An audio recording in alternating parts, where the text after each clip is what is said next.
Yeah, there's a lot of names out there for the QBs, and I went with Tua potentially as a decent ad. I mean, man, he's been kind of up and down this year, but two touchdowns, at least two touchdowns in four straight games, three yesterday.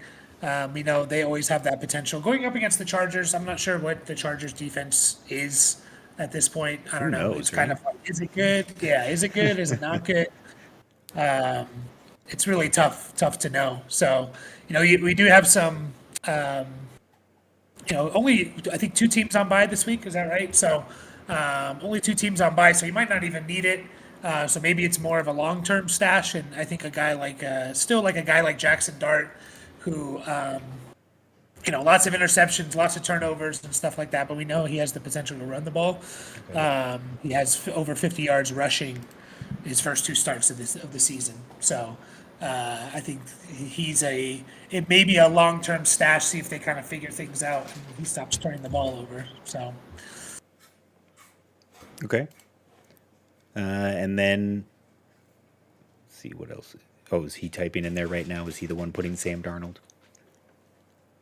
Sam Darnold, yeah. I mean, I think Jason put Sam Darnold and yeah, he's been playing awesome. It's hard to ignore how well Sam Darnold's been playing in the He's game been he just put up. consistently a QB2 and then just exploded this week. And I don't Yep. I don't know if that's necessarily going to stay consistent, but it's something. Yeah, I mean, it's good to see like if they get pressed, and they're to have to be in a shootout that Yep. Sam Darnold can, he can participate in the shootout. I know he had that terrible interception at the end, but we don't really care too much about that for fantasy. Right. So they get the Jags this coming week, Jags Texans over the next couple of weeks. Are those teams they can, potential shootout? Honestly, I have no idea. I have no idea what the Jags offense is, what the Texans offense is. So, yeah, there's a lot of good options out there. I mean, even guys like Trevor Lawrence and JJ McCarthy will be coming back. Stafford is just over 50%. Daniel Jones is still barely over. Like I think he's still under 60%. So all these guys, I think, are you don't kind of spend too much of your fab budget there to get one because there's a lot of these options out there for sure. Another guy who's popping up on some of the lists out there is Michael Penix, coming off the bye. They got Buffalo in week 6. That's again kind of a mixed bag. Don't know how much you feel about that. But then San Francisco, Miami, New England, Indy, Carolina, New Orleans, the Jets. I mean, he's got a good stretch of games there where theoretically, if he puts it together, he could put up some numbers. So it's an interesting one at 23% rostered right now. Yeah, and we've kind of seen, two good games from him, two bad games from him. So Yep. Little Jekyll and I Hyde, think, really. yeah, and I think that's to be expected with a guy basically in his rookie year because he didn't play too much last year. And so yeah, you maybe play the matchups there a little bit. His bad game was against Minnesota and Carolina. That was just like Right. they got shut out and it was just bad from the beginning. And then his good games against Tampa and Washington, two defenses that we don't think are necessarily that great. So yeah, I think that's a good option too. And then let's see, was there anybody else I had on here? Let's see. Yeah, I was talking in the yeah, chat about Caleb, but I don't know what his actual like rostership percentage is right now. Caleb Williams is at 79%. Okay, that So makes sense. probably dipped a little bit because he was on bye, but He didn't look great against the Raiders, so I sort of get it, but yeah. I mean, I always imagine like these group of guys like Stroud, Jones, Stafford that are just above 50% are probably going to hit waiver wires potentially just because people are going to need to fill in bye weeks and stuff. Maybe not this week because there's only two teams on bye, but yeah. over the course of the next, several Right. This weeks, is the guys stretch of are it gonna hit here waiver where wire. you're going to need to rotate somebody. And if you've been streaming anyway, like you need guys that you can pick up off the waivers that are available. Yeah, yeah, All right. definitely. What about running back? Yeah, so Jason put down, Rico Dowdle. obvious. Like the guy Right. had the running back performance of the season. No one saw Right. that coming. Right. Over 200 200 yards. yards rushing. Yeah. So it'd be interesting to see. He was kind of like, he was in a 60-40 split the last 2 weeks before Chuba got hurt, this week and Chuba missed. So does he just fall back into that? Or do they say, we can't put that back in the bag. Let's go more of a 50-50 split. I don't imagine it's going to be like Rico's job and Chuba's like a 30% guy. I think they really like Chuba. And so I think at best you're getting a guy who's kind of in a 1B situation. Sure. But we don't know how long Chuba's going to miss. I don't know what the early, signs of that. It was kind of a last minute, not going to play. So maybe it's not serious, maybe it is, but maybe they don't feel the need to rush him back now because they just got that performance. So Yeah. they don't have a bye week for a while. So yeah, Jason put him pretty obvious. Justice Hill, that's kind of Jason's guy. Yeah. And when the Ravens are going to be in this negative, have to catch up game script. Generally, Justice Hill's better. Now he wasn't like that yesterday, but maybe that game was just over from at halftime essentially. So And they look bad. yeah, they look really bad, and he's a pretty desperation flex Sure. type of situation there in a PPR league, but he had what's that, 11 catches in 3 games. Yep. Only one yesterday, but had some pop there. Michael Carter Sure. is another guy. Feels like the no-brainer, right? Yeah, I mean, I know a lot of people were on DeMercado, but DeMercado's role didn't really change too much, and that's kind of what I thought it was going to be. I And he thought did it was just himself gonna no be favors either. None, and his coach was not happy. I'm genuinely surprised he got another carry in that game. Genuinely. Yeah. It was only one, but I am genuinely surprised he got another one. I just don't understand why people don't hold on to the ball. Like it doesn't make sense. Just He wait wasn't really 2 seconds to celebrate. 2 seconds. Yeah. Yeah. And he wasn't really doing it to like showboat. I think he just kind of like, I don't know, he just had a brain fart there or something. Yeah. But still, yeah, I mean, it cost him the game. Part of the reason it cost him the game. So 100%. so yeah, he's a no-brainer there. I mean, Benson's on IR, so you get 3 more weeks of that at least. Yep. Of Michael Carter and just a lot of work, a huge workload. So Kendra Miller is another guy I'm interested in. He's starting to become kind of the 1B there now. If he doesn't get a touchdown, you're not going to be happy with his performance. But he looks pretty good running the ball. He's just not getting enough work of a workload, and he's on a bad offense. Yep. Although the Saints have been better than I think maybe we expected, but still not great. Yeah, to your But, point, there's- his whole role is he would thrive on a team that was winning games Yes, because he's the between absolutely. the tackles guy, he's the goal line guy. He's getting virtually no usage in the passing game. And since Yep. the start of the season, 5 carries, 7, 11, and 10. So he's gradually becoming more and more their go-to rusher. But Mm-hmm. when they're constantly chasing points and they're always in negative game script, it's not conducive to him putting up numbers. If something happened to Kamara and he became the full guy, then that would be interesting. But that's kind of Yes. what you're hoping for. Yeah, it's either that or there's always, Kamara's name's been thrown around, potential trade, Trades, yeah. deadline guy. NFL trade deadline, nothing ever happens, it seems like. Running backs are the one offensive position I feel like where people are willing to trade and they can transition pretty easily Right. to another team, Right. it's The not famous a whole example lot. is whatever it was, like 10 years ago when Adrian Peterson got off the couch and stepped into the Cardinals and put up like a 200-yard rushing game. Yeah. Or even McCaffrey going to the 49ers there a few years ago Right. on that trade. Just a week later and dominating numbers.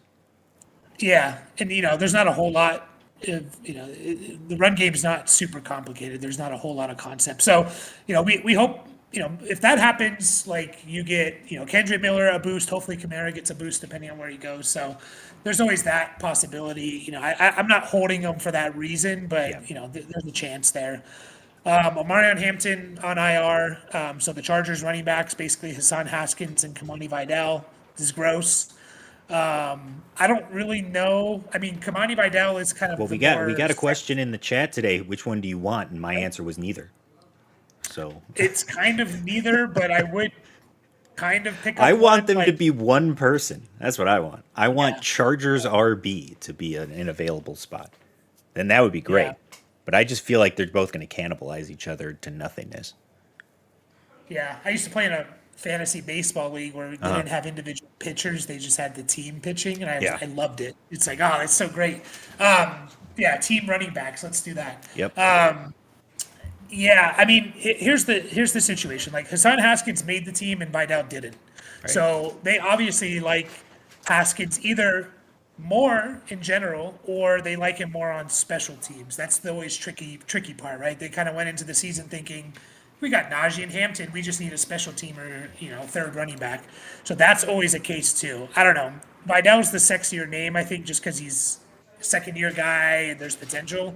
But he's Hassan been Haskins is active too, so it's not like he's been a healthy scratch. Is he playing a lot of special teams? Vidal or Haskins? Vidal. I'm gonna look right now. I thought Vidal just played. Like, last week was his Because first. why would they have him active if they weren't going to use him for anything? That seems like a waste of a roster spot. But I don't know. Yeah, So Vidal Haskins played has been 21% of the offensive snaps, and he played 30% of the special teams. Same as just in Haskins. this week, They just in both, week 5, right? Like I yeah, think it was his just only from this he game. played in. Yeah. Yeah, yeah. Haskins has been more 60% the first few weeks on special teams. So maybe it is Vidal because and they kept Haskins for special teams. So it's I don't really know. hard to know. They both had 14 offensive snaps and 7 special team snaps yesterday. So Yeah, who knows? I mean, yeah, Haskins definitely after the Hampton injury had basically all the carries but one. Vidal did get the couple carries by the goal line, like in the red zone area, but he got that carry at the goal line and lost 3 yards. yeah, So who knows? yeah. Like I There's said, going to be it's a heavy mess. rotation. Yeah. Yeah, it's going to be a heavy rotation, and you know, it- I, I guess maybe I'd go Vidal just because maybe there's more upside. We kind of know what Haskins is, but Right. it's probably like I'm not spending a whole lot of money on or fab dollars on these guys. This is a great So, one where if Vidal is available on Thursday because nobody wanted him and I have like a roster spot, I'll throw him on my bench just to see what happens. But yeah, I'm afraid that because of this injury, he becomes a hot commodity in waivers and people go all in for him and it's going to be worth more than he's not going to be worth as much as you have to pay to get it. yeah, yeah. I agree. Someone's gonna overspend on him, so I'm Yeah. I'm gonna avoid that. And honestly, if no one overspends on Haskins, I'll do the same. Like I'll spend $1 on Haskins versus 20% on Vidal easily, Right. because I think it's going to go that way personally. So yeah, those guys we got to throw out there. Brashard Smith for the Chiefs. Now you could pick him up now if you wanted to. He's intriguing to me just because he's a rookie converted wide receiver to running back, so he's one of those kind of guys. They're starting to use him more. He played 26% of the snaps in Week 4, highest Yep. of the season. I think he can kind of play the Jerick McKinnon role for this team a little bit. That remember Jerick McKinnon. I think it was 2022. He had like 800 total yards, 50 catches. He had like 10 touchdowns, which is not going to happen for Right. Brashard Smith. But it was a guy that you could use. He was very good at PPR because he was like, getting 3-4 catches a game essentially down the stretch. So I wonder if he becomes a little bit more of a thing. Their run game has been atrocious, so they need to get something going there. So 3 catches and 4 carries for Brashard Smith against Baltimore last week. We'll see what he does this week. More for a deeper league there. Yep. Isaiah Davis, just wanted to shout him out because he's the handcuff to Brees. Right, with Brady we always now. talk about, yeah, just always grab handcuffs. Like Yep. if you need to just fill out your roster, you don't need starters. Just grab backup running backs. Look at what Rico Dowdle did. Look at what Michael Carter did. Like these running backs just step into the role so easily, and wide receivers don't. So Isaiah Davis, all these other handcuffs that are out there, DJ Giddens for the Colts and, you know, whatever big name, Right. AJ Dillon, I think or Tank Bigsby, whoever the handcuff is for the Eagles. So, yeah, handcuff season for sure. And Isaiah Davis is getting a bit of work too. Sure.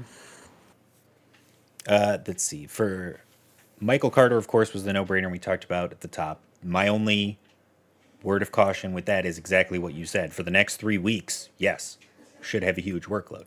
But we saw that when Benson was in there and healthy, it was Trey Benson as the guy, and Michael Carter was relegated to pretty much nothing. Had Yeah. just very little work. So if he kills it for the next 4 weeks, maybe they just keep riding the hot hand. I don't know. But I think that the guy that they prefer to break out and give more reps is Benson, because he's the younger guy that they're more invested in. We'll see, but it could be a temporary solution. So I don't know if I want to go all out with my fab if that is the situation. Also, Kenny Gainwell, they had the bye So this bring him week, up. but exploded 2 weeks ago, of course, in London, and we still don't know the status of Warren for this week. But he's the clear handcuff and is, again, another guy like we talked about who showed, given the opportunity, could absolutely take over the workload. One of those guys, Rashad White, who had an extremely large game this week. He's not, he's rostered enough to not make the list here. But his handcuff currently, until Bucky comes back, is Sean Tucker. And he had 3 targets. He was on the field for 20% of the snaps.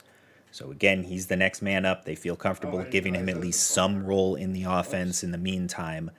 So again, if we fall into another Cardinals type situation where yet another guy goes down and we're up to the 3rd guy on the roster, it looks like that's Tucker. So you may just want to throw a waiver claim out there again in a deep league where you might need it. And then Kyle Monangai, who's, again, we talked about backups. He's the backup in Chicago. They seem to really like him and prefer him over Roshan Johnson. And Yep.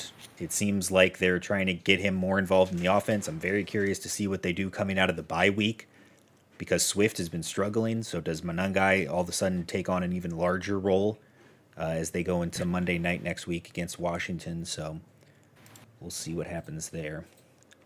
Yeah, I've been Wide meaning to. receivers. Yeah, real quick on that. I've been meaning to there's this whole we hear it all the time. Oh, after bye weeks, rookies get more of a workload. I've been meaning to research that if it's true or not. It makes sense logically, but I've always wondered do people just say that because it kind of makes sense, or do we actually know? Anyways, It's I'll- just I'll more have to- noticeable after the bye week, I believe.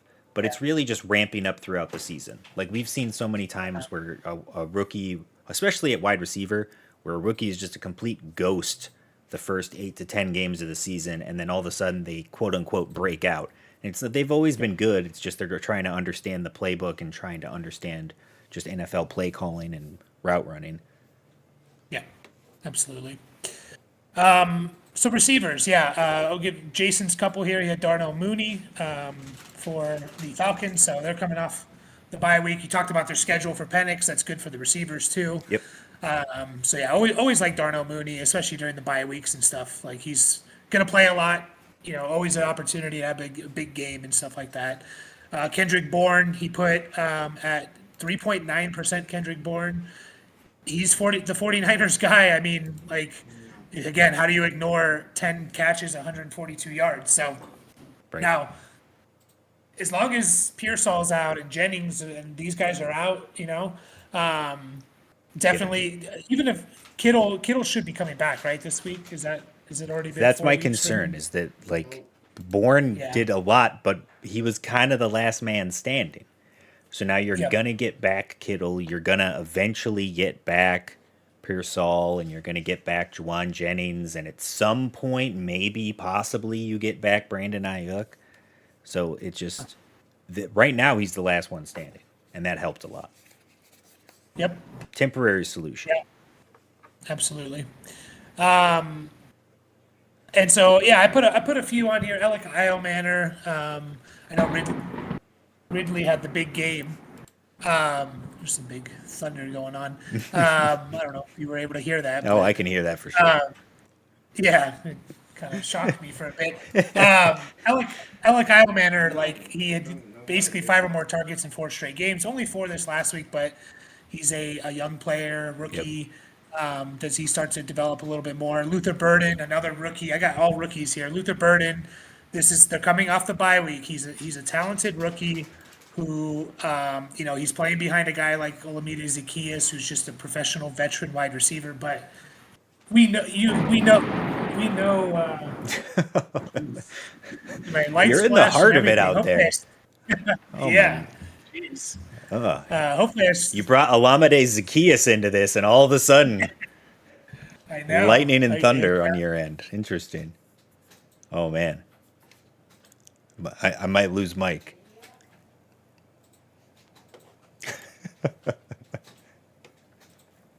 Definitely gonna lose Mike for a second.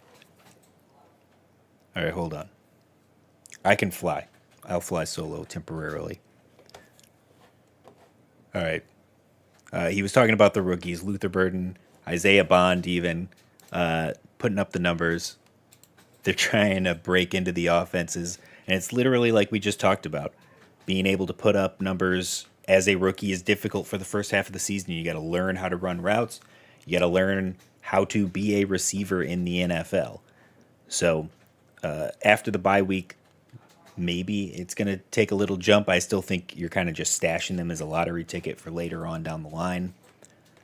Guys that I'm also looking at on the waiver wire, Trey Tucker, I guess if he fits under the 50%, I don't know if he actually is under the 50% in most leagues, but I've got him at 54% rostered right now. 4 of his 6 targets he caught this week for 62 yards. That whole offense, that team in general is kind of a train wreck right now, but he's at least involved and getting some kind of involvement in action. And then there's not really anybody else that's sticking out to me personally on the waiver wire. Maybe there's somebody I can flip over. Looking at the percentages now. Romeo Doubs, really? Yeah, they're also coming off the bye, and I've got Romeo Doubs at only 38% rostered. I think that's a mistake. He's basically the wide receiver one there right now. Oh, wait. Okay. There he is. He's back. He made it. I just finished talking about the rookies that you teed up for me there.